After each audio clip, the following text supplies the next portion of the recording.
Ravi de vous retrouver pour une nouvelle émission de marché, c'est Ricky. Soyez toutes et tous les bienvenus, très heureux d'être avec vous pour vous parler du S&P 500 et je vais tout simplement vous partager le plan que j'ai fait hier avec les membres du groupe Capital 100K. Vous savez, tous les lundis matins, je suis en live avec eux, on parcourt les indices européens, américains, le forex, les matières premières, les principales cryptos ainsi que les grosses actions qui les intéressent afin de pouvoir dresser des plans et être prêt en fonction de ce qui va se passer sur la semaine à déclencher les scénarios. Donc je vais vous présenter ce qu'on a fait sur le SP500.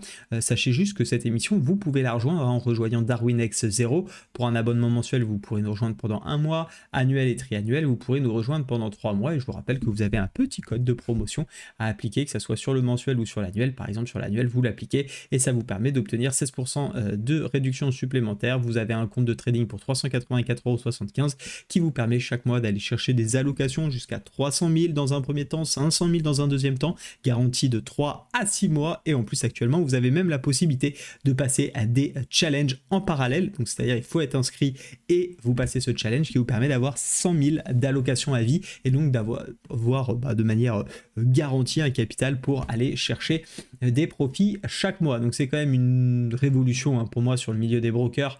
C'est pas du tout l'approche d'une propre firme. Et d'ailleurs, si tu veux en savoir plus sur DarwinX 0, je t'invite à consulter la vidéo que je te mettrai en fin de celle-ci et également de parcourir ma chaîne puisque j'ai déjà fait plusieurs lives, que ce soit sur DarwinX 0 ou directement avec Nicolas Faucher, responsable francophone de DarwinX. Voilà pour cette introduction concernant. Pardonnez-moi, concernant cette introduction, concernant ce SP500, on va y arriver. Ce SP500, il est plutôt intéressant. Juste à titre informatif, cette semaine, il n'y a pas énormément de news du côté des États-Unis, donc pas de grosse volatilité attendue. Bon, alors attention, ça c'est lié aux news. Ça ne veut pas dire qu'on n'aura rien, mais en tout cas, c'est important d'avoir en tête ce calendrier parce que on n'a pas des grosses news autour de l'inflation, on n'a pas des grosses news autour des taux directeurs. On va avoir surtout les PMI services qui seront intéressants à surveiller vendredi, mais d'ici là, peu de choses. Ça veut pas dire qu'on n'a rien, mais on a peu de choses. Donc en daily, on le voit, la semaine dernière, on a eu une petite phase de correction. Hier, on a eu cette phase d'hésitation sur la zone. Donc on avait observé avec les membres, je vais rentrer un peu plus dans le détail, dans les plus petites unités de temps, notamment en 4 heures. En fait, notre plan, il est relativement simple. Pour nous, on est sur, en tout cas pour moi, on est sur une zone de polarité. Et ce petit excès qu'on a ici vendredi semblait cassé. Effectivement, la question qu'on se pose désormais, c'est a-t-on de quoi repartir à l'achat ou pas encore? Il faut admettre que hier on a eu une tentative, vous le voyez sur la bougie, sur la session, clairement 16h-20h, tentative de cassure de cette zone et on a eu la deuxième partie de la session, on va dire le dernier tiers, où on n'a pas réussi vraiment à se propulser. D'ailleurs si on se met en 1 heure, on voit bien qu'on est toujours dans cette zone et qu'il n'y a pas pour l'instant cette réelle volonté de continuer à l'achat. Donc pour moi, on reste dans une zone de polarité sur laquelle il y a un petit peu d'incertitude. Oui, effectivement, la bougie ici d'impulsion de 16 heures semble vouloir retracer ce qui avait été fait notamment dans les heures sans volume, ce que j'appelle les heures de nuit, mais semble également vouloir retourner la tendance avec ici un petit W. Alors c'est un W 1 heure, encore une fois, je vous invite à être prudent sur ces petits double bottom. Oui, ok, ici on a un double bottom en 1 heure. Maintenant, regardez de quelle bougie il est composé.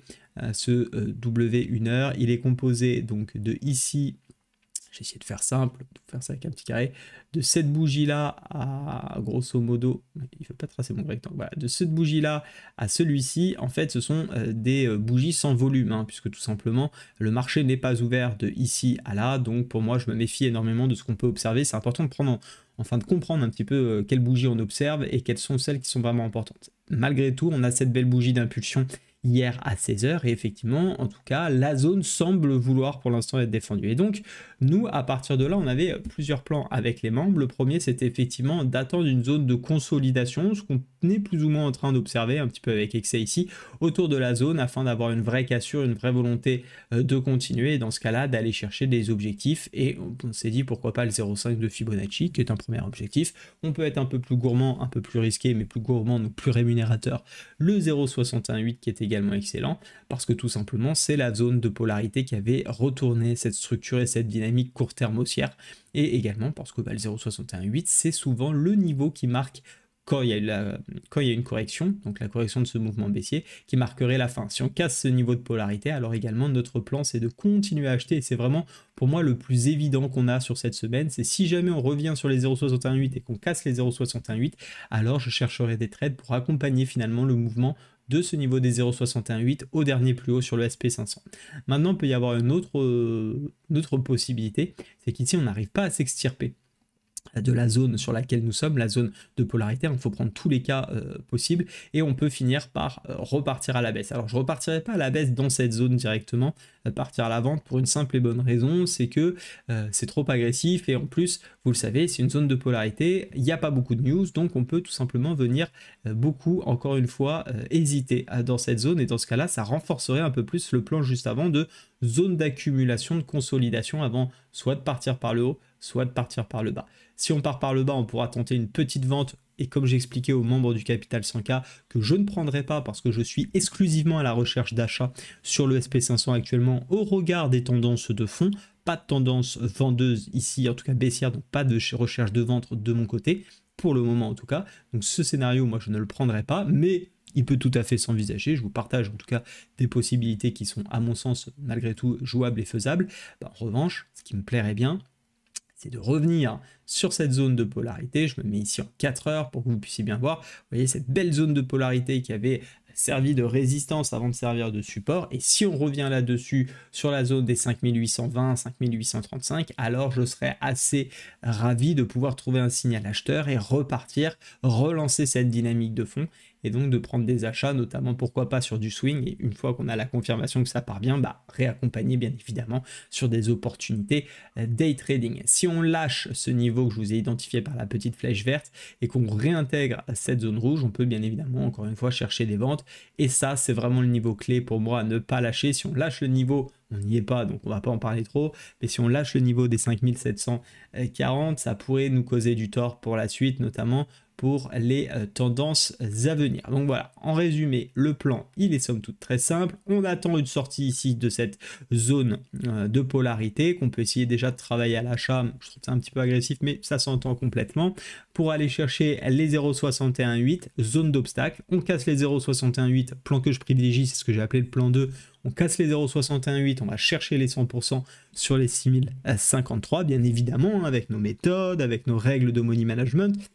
C'est pas parce que je donne des plans qu'il faut rentrer n'importe comment. Parfois, je reçois des messages, t'as dit que t'étais acheteur, donc je suis rentré à l'achat, ça n'a pas marché. Alors déjà, ne copiez pas bêtement ce que quelqu'un vous raconte, essayez de comprendre pourquoi il le fait. Si vous ne comprenez pas, ne le faites pas. Et surtout, appliquez vos méthodes, vos stratégies que vous avez apprises, vous êtes formé, vous avez appris un process, et bien appliquez-le. N'allez pas appliquer bêtement ce que quelqu'un vous a dit, que ce soit moi ou un autre, sur sa chaîne, ou que sais-je, ou en conseil, ou en mail, ou autre, sans avoir une compréhension profonde de ce qu'il vous a dit, sans avoir une correspondance, je dirais, avec votre façon de faire, avec votre méthode. Donc surtout comprenez, et quand je dis que je suis à l'achat, ça veut dire que je recherche des setup acheteurs. Ça ne veut pas dire que quand je recherche des achats, je paye n'importe où et n'importe comment. Structurer l'approche, il faut que le trade rentre dans moi ce que j'appelle mon processus d'analyse technique et dans ma prise de décision. Si le trade part sans moi et s'il n'y a rien qui correspond à ma méthode, eh bien il part sans moi. C'est vraiment très important. Donc le plan 2 en deuxième option, et si jamais, c'est vraiment pas le plan que je privilégie, mais on casse les derniers points bas de la semaine passée, alors pourquoi pas accentuer un petit peu les ventes et donc aller chercher cette zone de polarité sur les 5820 pour faire simple.